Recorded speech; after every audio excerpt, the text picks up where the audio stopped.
Hello everyone, welcome back Saddam Khan physical education classes के ऊपर। आज हम बात करेंगे फिजिकल फिटनेस कंपोनेंट्स के ऊपर। जैसा कि हमने पिछले वीडियो में बात किया था फिजिकल फिटनेस कंपोनेंट्स क्या हैं और हमारे स्किल रिलेटेड कंपोनेंट्स क्या हैं और हमारे health related physical fitness component क्या है, उस पर मैंने बात की थी। आज हम फिजिकल फिटनेस कंपोनेंट्स के अंदर का जो मटेरियल है उसके बारे में बात करेंगे। तो इसमें सबसे पहला जो हमारा कंपोनेंट है वो हमारा है स्ट्रेंथ।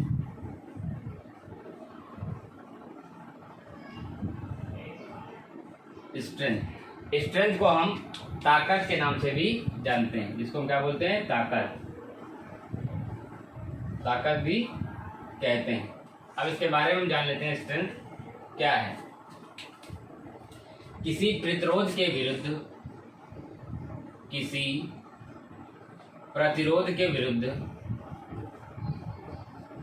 प्रतिरोध के विरुद्ध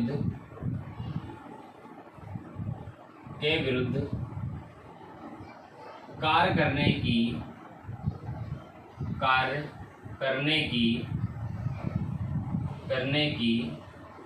क्षमता को स्ट्रेंथ कहते हैं। स्ट्रेंथ कहते हैं,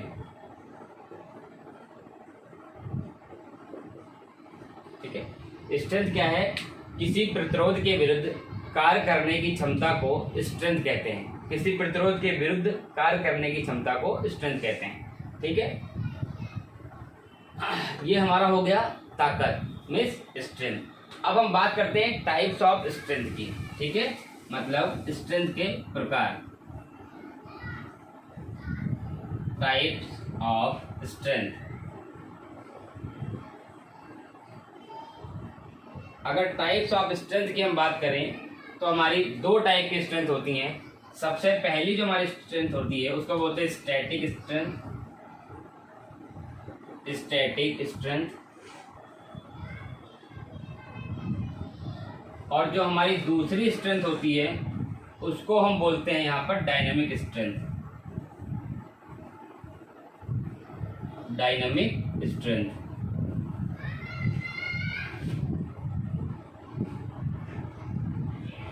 There are two types of strength. First is static strength, second is dynamic strength. हमारी स्ट्रेंथ कितने प्रकार की होती हैं? दो प्रकार की होती हैं। एक होती है स्टैटिक स्ट्रेंथ, दूसरी होती है डायनामिक स्ट्रेंथ। अब हम जानते हैं कि स्टैटिक स्ट्रेंथ क्या होती है, उसके बारे में बात कर लेते हैं यहाँ पर। तो स्टैटिक स्ट्रेंथ जो होती है it is not related to movement, ठीक है। इसके अंदर किसी भी प्रकार का मूवमेंट नहीं होता है, मतलब स्थिर अवस्था में जो प्रतिरोध के विरुद्ध हम कार्य करते हैं उसको हम क्या कहते हैं, स्टैटिक स्ट्रेंथ, ठीक है। यहाँ पे मैं लिख देता हूं तो आपके लिए आसानी होगी।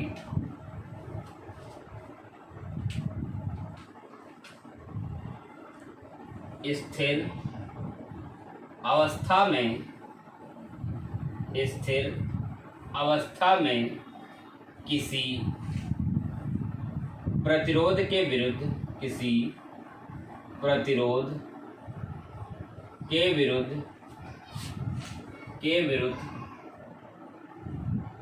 कार्य करने की क्षमता को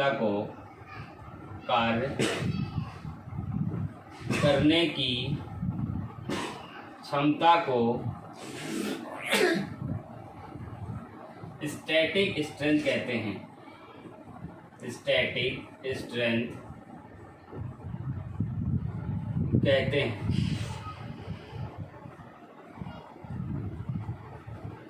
ठीक है। हमारी दो तरह की स्ट्रेंथ होती हैं, स्टैटिक स्ट्रेंथ और डायनामिक स्ट्रेंथ। स्टैटिक स्ट्रेंथ क्या है, मैंने आपको यहाँ पर बताया। स्थिर अवस्था में किसी प्रतिरोध के विरुद्ध कार्य करने की क्षमता को स्टैटिक स्ट्रेंथ कहते हैं, मतलब कि it is not related to movement, ठीक है। इसके अंदर किसी भी प्रकार के मूवमेंट नहीं थे। मूवमेंट का मतलब क्या होता है कि हम कोई भी आगे पीछे अगर काम कर रहे हैं, कोई भी मूवमेंट कर रहे हैं तो वो हमारे मूवमेंट होते हैं। पर इसमें स्थिर अवस्था में हम मूवमेंट्स को करते हैं स्थिर अवस्था में, ठीक है। स्थिर अवस्था में किसी प्रतिरोध के विरुद्ध कार्य करने की क्षमता को स्टैटिक स्ट्रेंथ कहते हैं, ठीक है। स्टैटिक स्ट्रेंथ को हम स्टैटिक स्ट्रेंथ को हम आइसोमेट्रिक स्ट्रेंथ के नाम से भी जानते हैं। इसको हम आइसोमेट्रिक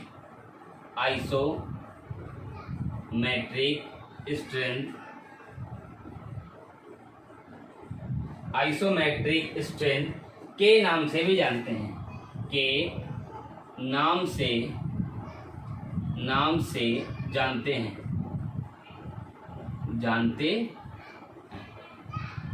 ठीक है, जो स्टैटिक स्ट्रेंथ है उसको हम आइसोमेट्रिक स्ट्रेंथ के नाम से भी जानते हैं। आइसोमेट्रिक में कोई भी मूवमेंट नहीं होता है। कैसे? अगर किसी भी डंबल्स को हम इस तरह से होल्ड कर रखे हैं, ठीक है ना, उसमें कोई ऐसा मूवमेंट हो रहा है, अप डाउन का मूवमेंट हो रहा है, सिर्फ हम उसको इस तरह से होल्ड कर रखे हैं।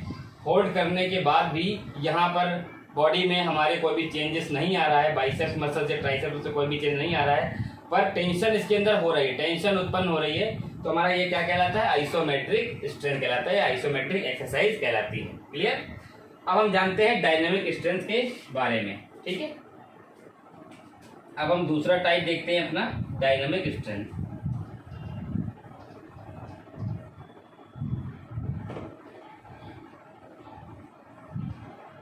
हम यहाँ पर स्ट्रेंथ की एक परिभाषा या मीनिंग हमने एक से समझ ली। अब हम उसके टाइप समझ रहे थे, तो हमारा दूसरा जो टाइप था स्ट्रेंथ की, डायनामिक स्ट्रेंथ। डायनामिक स्ट्रेंथ की बात करें, it is related to moment.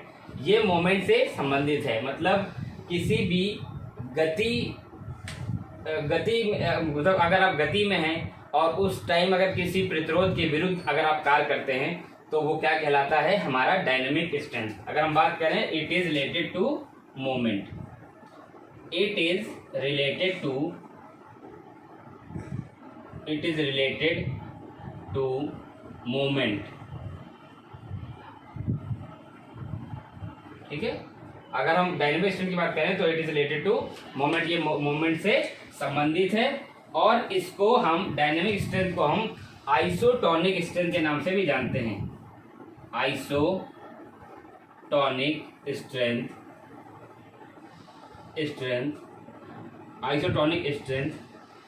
के नाम से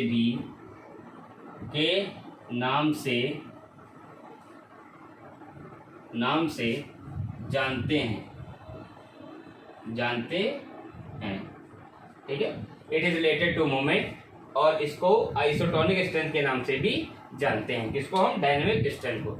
dynamic strength can be divided into 3 part. Dynamic strength को कितने पार्ट में डिवाइड किया गया है? 3 पार्ट में। अब कौन कौन से हैं उनको हम देख लेते हैं। ठीक है, डायनेमिक स्ट्रेंथ को 3 भागों में विभाजित किया गया है। ठीक है, इसे 3 भागों में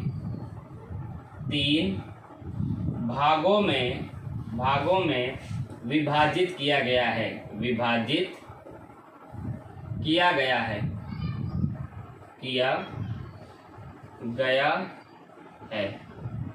ठीक है, वो 3 भाग कौन कौन से हम देखते हैं। सबसे पहला हमारा है मैक्सिमम स्ट्रेंथ।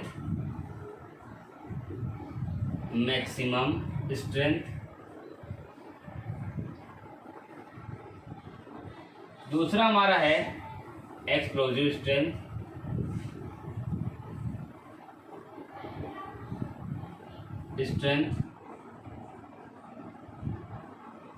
तीसरा हमारा है स्ट्रेंथ इंड्योरेंस।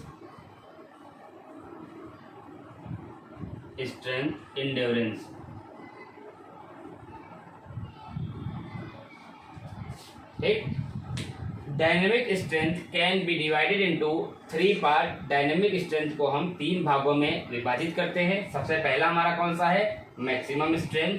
दूसरा हमारा है एक्सप्लोजिव स्ट्रेंथ। तीसरा हमारा है स्ट्रेंथ इंड्योरेंस। ठीक है, अब हम यहाँ पर सबसे पहले मैक्सिमम स्ट्रेंथ के बारे में बात करेंगे, फिर हमारा एक्सप्लोजिव स्ट्रेंथ के बारे में बात करेंगे, फिर हम स्ट्रेंथ इंड्योरेंस के बारे में बात करेंगे। सबसे पहले हम बात करते हैं मैक्सिमम स्ट्रेंथ के बारे में। तो मैं ऊपर का यहाँ ये सब रफ कर देता हूँ ताकि आपको अच्छे से यहाँ पर समझ में आ सके। सबसे पहला है हमारा मैक्सिमम स्ट्रेंथ। हम यहाँ पे मैक्सिमम स्ट्रेंथ के बारे में जान लेते हैं। ठीक है,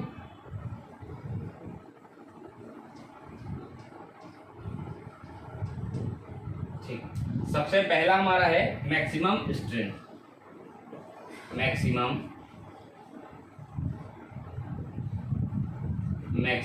स्ट्रेंथ,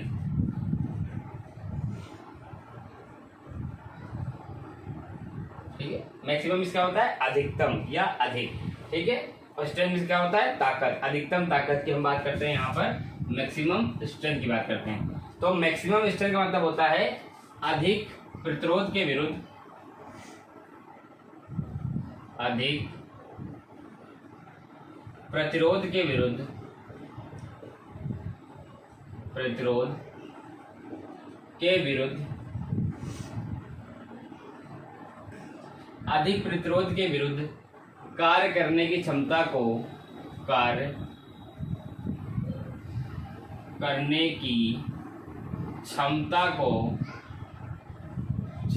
को मैक्सिमम स्ट्रेंथ कहते हैं। मैक्सिमम स्ट्रेंथ कहते हैं, ठीक है। अधिक प्रतिरोध के विरुद्ध कार्य करने की क्षमता को मैक्सिमम स्ट्रेंथ कहते हैं। जब अधिक प्रतिरोध होता है और उसके विरुद्ध अगर हम काम करते हैं तो क्या कहलाता है, हमारा मैक्सिमम स्ट्रेंथ कहलाता है। आगे देखते हैं हम, ठीक है। अधिक प्रतिरोध के विरुद्ध कार्य करने की क्षमता को मैक्सिमम स्ट्रेंथ कहते हैं, ठीक है। अगर हम बात करें इसमें एग्जाम्पल की, अगर बात करते हैं, एग्जाम्पल की बात करते हैं, ठीक है। तो सबसे पहला हमारा एग्जाम्पल आता है शॉर्ट पुट। क्या आता है, शॉर्ट पुट। शॉर्ट पुट, जब शॉर्ट पुट होता है, शॉर्ट पुट को हम नेक के पास रखते हैं, नेक के पास रखने के बाद उसको जब थ्रो करते हैं तो हमारा सबसे पहला एग्जाम्पल आता है कि वहां पर हम पूरा फोर्स लगाते हैं, ठीक है, जहां पर हम मैक्सिमम स्ट्रेंथ का प्रयोग करते हैं। तो सबसे पहला हमारा वहां पर एग्जाम्पल में है शॉर्ट पुट थ्रो, ठीक है। फिर हमारा आता है डिस्कस थ्रो, डिस्कस थ्रो, ठीक है। फिर आता है वेट लिफ्टिंग,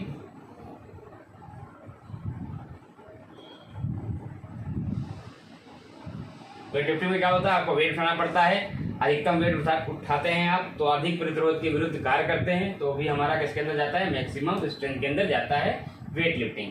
फिर हमारा एक आता है long jump take off, long jump take off, take of.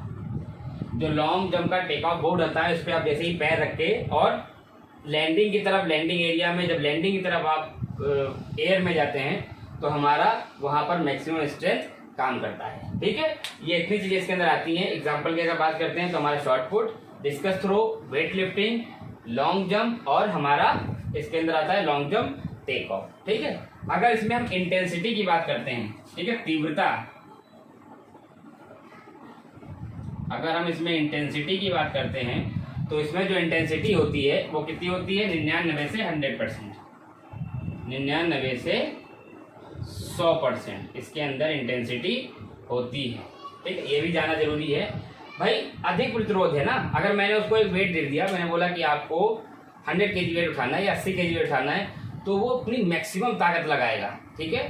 तो वहां पर हमारी क्या होगी, इंटेंसिटी हाई हो जाती है, ठीक है। तो वहां पर 99 से 100% इंटेंसिटी होने के चांसेस होते हैं उसके अंदर, ठीक है। ये हमारा विद एग्जांपल मैंने आपको बताया मैक्सिमम स्ट्रेंथ क्या है। अब बात करते हैं हम एक्सप्लोजिव स्ट्रेंथ की। यहाँ पर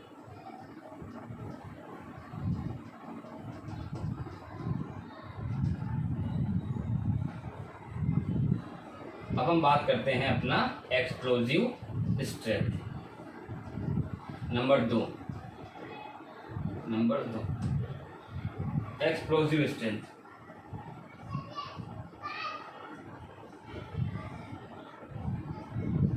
एक्सप्लोजिव स्ट्रेंथ ये हमारा आता है नंबर 2 पर, ठीक है। एक्सप्लोजिव स्ट्रेंथ क्या होता है, तीव्र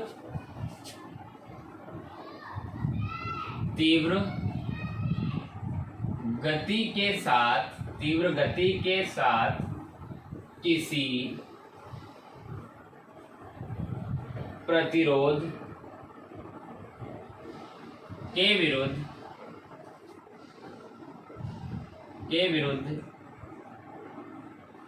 कार्य करने की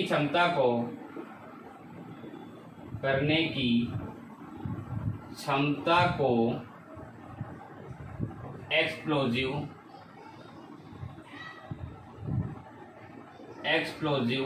स्ट्रेंथ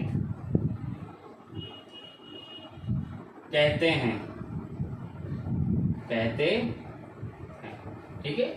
तीव्र गति के साथ किसी प्रतिरोध के विरुद्ध कार्य करने की क्षमता को एक्सप्लोजिव स्ट्रेंथ कहते हैं। इसके अंदर एग्जांपल हम देखते हैं, तो इसके जो एग्जांपल आएगा वो आपका ऑल जंप आएगा। इसके अंदर ऑल जंप में कई सारी आती हैं आपकी, वर्टिकल जंप, ठीक है, वर्टिकल जंप। दूसरी हमारी आती है इसके अंदर आपकी स्टैंडिंग ब्रॉड जंप, ठीक है, स्टैंडिंग ब्रॉड जंप जिसको हम SBJ के नाम से भी जानते हैं, स्टैंडिंग ब्रॉड जंप।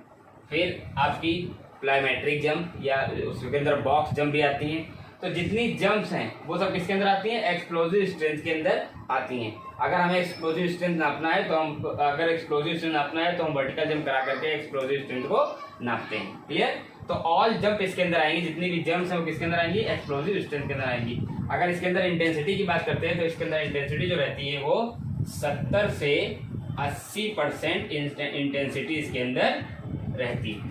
क्लियर? ये दो हमने यहाँ पर जान लिए, मैक्सिमम और एक्सप्लोजिव। अब हम बात करते हैं स्ट्रेंथ एंड्योरेंस की। स्ट्रेंथ एंड्योरेंस की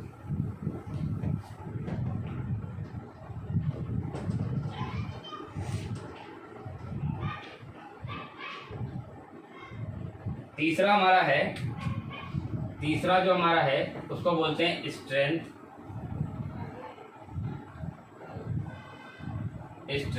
एंड्योरेंस। स्ट्रेंथ एंड्योरेंस,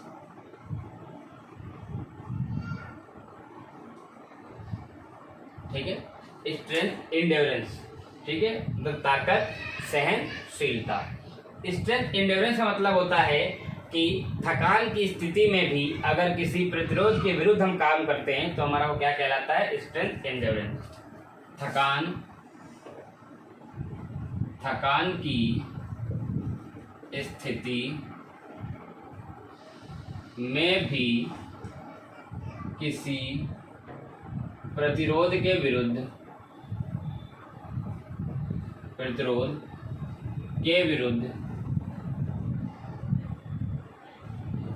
थकान की स्थिति में भी किसी प्रतिरोध के विरुद्ध कार्य करने की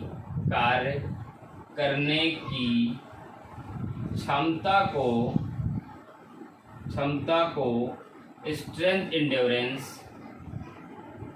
स्ट्रेंथ एंड्योरेंस कहते हैं। ठीक है, स्ट्रेंथ एंड्योरेंस क्या है? थकान की स्थिति में भी किसी प्रतिरोध के विरुद्ध कार्य करने की क्षमता को स्ट्रेंथ एंड्योरेंस कहते हैं। ठीक है, अब एक्सरसाइज की अगर इसके अंदर बात करते हैं तो हमारे दो एग्जांपल आते हैं इसके अंदर सिटअप्स आपको देखने को मिलेगा, सिटअप्स, ठीक है, सिटअप्स, और आपका जो दूसरा एग्जांपल है वो है पुलअप्स। ठीक है, सिटअप्स अगर लगाने हैं तो हमने नी बैंड की और सिटअप्स लगाना चालू कर दिया। ठीक है, अगर उसमें हमें थकान भी होती है फिर भी हम सिटअप्स लगाते रहते हैं, तो वहीं पे हमारा एग्जांपल दिखाता है कि थकान की स्थिति में भी किसी प्रतिरोध के विरुद्ध कार्य करने की क्षमता को स्ट्रेंथ एंड्योरेंस कहते हैं। जो हमारा इसके अंदर एग्जांपल है सिटअप्स और पुलअप्स। हम थकते भी हैं फिर भी सिटअप्स लगाया करते हैं, थकान भी है उसके बाद भी हम किसी प्रतिरोध के विरुद्ध कार्य कर रहे हैं, तो हमारा क्या कहलाएगा? वो स्ट्रेंथ एंड्योरेंस कहलाएगा। ठीक, इंटेंसिटी की बात करते हैं तो इसमें इंटेंसिटी जो होती है वो 50% होती है। ठीक है, इसके अंदर जो इंटेंसिटी होती है वो 50% होती है। देखिए, इंटेंसिटी और वॉल्यूम में इतना अंतर होता है, जब इंटेंसिटी हाई होती है, जब इंटेंसिटी हाई होगी तो वॉल्यूम क्या होगा? कम होगा। क्लियर? आप डिफरेंस जान लीजिए इंटेंसिटी और वॉल्यूम में। जब इंटेंसिटी हाई होगी तो वॉल्यूम कम होगा, और जब वॉल्यूम हाई होगा तो इंटेंसिटी कम होगी। ये दोनों एक दूसरे के विपरीत होते हैं। ठीक है, जब इंटेंसिटी हाई होगी तो वॉल्यूम कम होगा, जब वॉल्यूम ज़्यादा होगा, वॉल्यूम हाई होगा तो इंटेंसिटी कम होगी। अभी हम जब आगे ट्रेनिंग लोड पढ़ेंगे और उसके कंपोनेंट्स पढ़ेंगे तो मैं आगे आपको बताऊंगा। ठीक है। तो हमारा स्ट्रेंथ के अंदर आपको इतना ही पढ़ना था कि हमने आपको स्ट्रेंथ बताया, स्ट्रेंथ क्या है, स्ट्रेंथ के टाइप बताए, स्टैटिक और डायनेमिक। डायनेमिक को 3 भागों में डिवाइड किया गया, मैंने वो 3 भागों को आपको बताया। तो यहाँ पर हमारी जो स्ट्रेंथ है वो हमारी ख़त्म हो जाती है यहाँ के पास। अब हम आगे हमारे जो और भी हैं, स्पीड, स्ट्रेंथ हमने पढ़ लिया, स्पीड, इंड्योरेंस, फ्लेक्सिबिलिटी और कोऑर्डिनेटिव एबिलिटी। तो जो हमारी नेक्स्ट वीडियो है उसमें हम स्पीड पे बात करेंगे। ये हमारा पहला था स्ट्रेंथ के ऊपर कंपोनेंट है। अगर वीडियो अच्छी लगी है तो मैं नेक्स्ट पार्ट इसका बनाऊंगा स्पीड पे, इंड्योरेंस पे, फ्लेक्सिबिलिटी पे और हमारा कोऑर्डिनेटिव एबिलिटी एक ही में पढ़ाएंगे। अगर वीडियो अच्छी लगी तो आप कमेंट करके जरूर बताइएगा कि ताकि आगे मैं उस पार्ट को बना सकूं। और जो न्यू व्यूअर्स हैं उनसे रिक्वेस्ट है कि वो हमारे चैनल को सब्सक्राइब जरूर करें। मिलते हैं नई वीडियो के साथ, जब तक के लिए जय हिंद, जय भारत।